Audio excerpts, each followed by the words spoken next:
Good morning, Karen Scholl, one of the Operations Section Chiefs with the Alaska Incident Management Team, here for your morning briefing for September 22nd. We'll start over in the western part of the fire. Work continues from our border with the west zone to Eel River. We're continuing to mop up and secure everything in that area, and then from Eel over to Raglan Flats and around into Ruth. That has all been secured. We're still continuing a patrol and mop up, trying to make it more secure just to ensure nothing would come out in the future. Up in the Ruth area, we're continuing to work to strengthen our dozer line to make it really what we consider bomb-proof, which means that we can hold it with no issues or very few issues. So work is continuing coming off the ridge down to the 50 road, and then south behind the structures, and then also down at the very far end of the valley, continuing to put dozer line in and strengthen the roads and tie roads together. Possibly later this afternoon, we may be putting a little fire on the ground, so there may be some increased activity down in the very south end here. If you see that, please just stay at home and stay out of the firefighters' way. There might be some also, if we get clean air, meaning we can fly aircraft, we may be having some aircraft flying here, fixed wing and or rotor wing. From South Fork Mountain down to the northeast into the Trinity, the dozer line has been completed. It is plumbed, meaning we have hose lay running down there in order to help contain the fire should it want to push across. And that will aid our firefighters as they drag fire down in the next couple of days.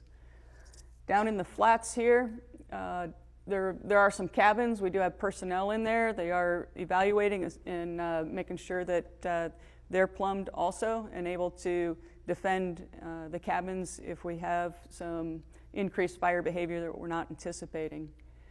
We're stitching together across the top some roads and some ridges with dozers, and then we need to come back in with hand crews to trip the snags, which means we cut the snags down so they won't affect firefighters when fire comes through.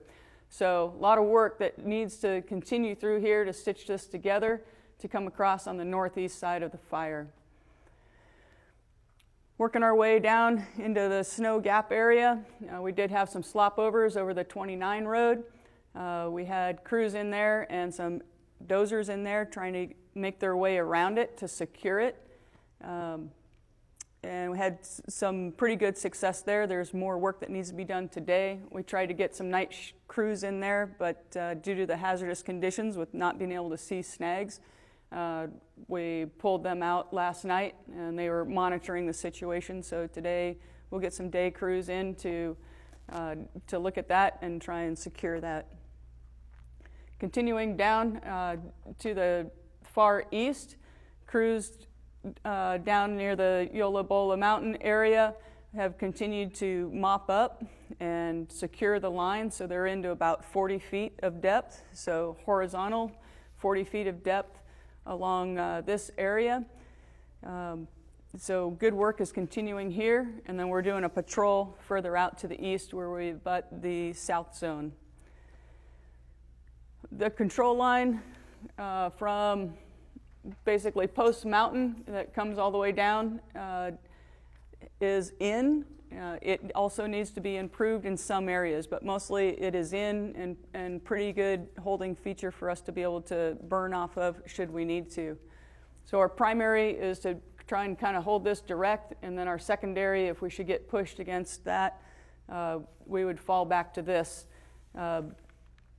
control line and use that as a holding line. Up in Post Mountain, we continue to push the dozer line around the community. So as you can see on the map, we've completed the south end, and then we've gone up the west side, and we'll continue today to push across the north side and tie it back into itself. So work is continuing there. We're getting a good water handling plan in there, so where we can have water sources and then lay pumps and hose and drag those around where needed. if we get some spot fires in there, if we need to fire that. Let's see, I think that's about it for today's operations. Over the course of the next couple days, we are expecting some weather and a little bit of change in the weather, so we'll see how that plays. We're expecting southwest winds, which will be favorable for the Ruth area. It'll smoke out this area, which will keep the fire behavior minimized, so a little bit less in that area. And then we start to get a little bit switch of the winds starting Wednesday into Thursday, where it'll switch around to the north, northeast, and then push the fire back onto itself. So hopefully on those days we'll get a little bit of relief over here, some clear skies, and that'll help hold the fire in place on this side. We did put some crews in here earlier yesterday, and then last night we tried to get them in here in the Snowy Gap area. We feel pretty good about being able to pick that up with dozers and maybe some hand crews to help secure this area in the Snowy Gap. Tonight there'll be a public meeting at 19:30. It's a virtual public meeting, so please tune in and attend that. And if you have questions, you can put those out in the comment section, and hopefully we'll be able to answer those for you. And that concludes your morning briefing. We'll talk to you guys tomorrow.